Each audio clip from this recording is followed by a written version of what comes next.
আমাদের নেতৃবৃন্দকে ফাঁসির মঞ্চে নিয়ে গেছে, আমাদের ভাইদেরকে রিমান্ডে নিয়ে গেছে, জেলখানায় নিয়েছে, গুম করেছে, অত্যাচার করেছে, আয়নাঘর সৃষ্টি করেছে।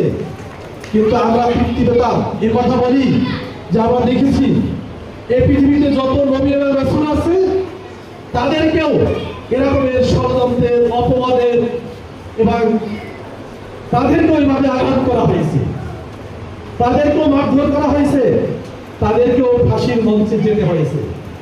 বিশ্বনবী মুহাম্মদ রাসূলুল্লাহ সাল্লাল্লাহু আলাইহি সাল্লাম তিনিও 3 বছরের অধিক সময়কাল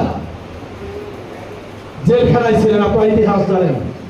শিয়াবে আবু তালেব এখন বর্তমানের যে জেলখানা, আমি প্রথম 2010 সালে জেলখানায় গেছি।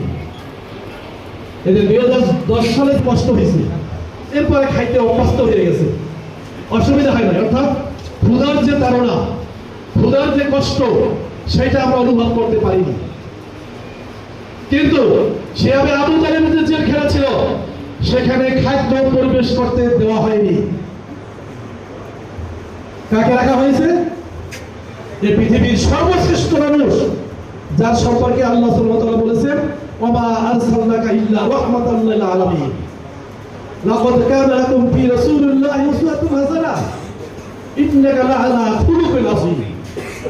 সেই ব্যক্তিকে রাখা হয়েছে 3.5 বছর, সেখানে কোনো খাদ্য পৌঁছাতে মনোযোগ দেয়নি।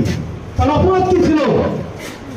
তার অপরাধ ছিল একটাই, তিনি মানুষকে দাওয়াত দিয়েছেন, আশহাদু আল্লা ইলাহা ইল্লাল্লাহু মুহাম্মাদুর রাসূলুল্লাহ।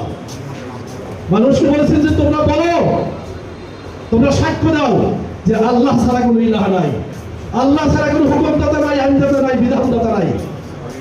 আর মুহাম্মাদুর রাসূলুল্লাহ সাল্লাল্লাহু আলাইহি ওয়াসাল্লাম হচ্ছেন একমাত্র অনুকরণীয়, অনুসরণীয় একমাত্র নেতা। এই দাওয়াত তিনি যদি বলতেন যে ঠিক আছে তোমরা রাষ্ট্র যেভাবে চালাও, তোমাদের মন গড়া আইন দিয়ে আমাদের কোনো অসুবিধা নাই, তোমরা শুধু এসে আমার সাথে নামাজ পড়ো অথবা আমার সাথে রোজা রাখো। 30 রোজার আগে, অর্থাৎ রমাদান মাসের যে রোজা, তার আগে রোজা ছিল, সেই রোজা 30 রোজার মতো ছিল না। ঠিক আছে, ওই রোজা রাখো, অথবা 30 রোজা আসার পরে এই 30 রোজা রাখো, যাকাতের কিছু একটা অংশ দাও। এরকম কিছু যদি কাজের ভিতরে তিনি থাকতেন তাহলে অসুবিধা ছিল না, ছিল কোনো অসুবিধা নাই।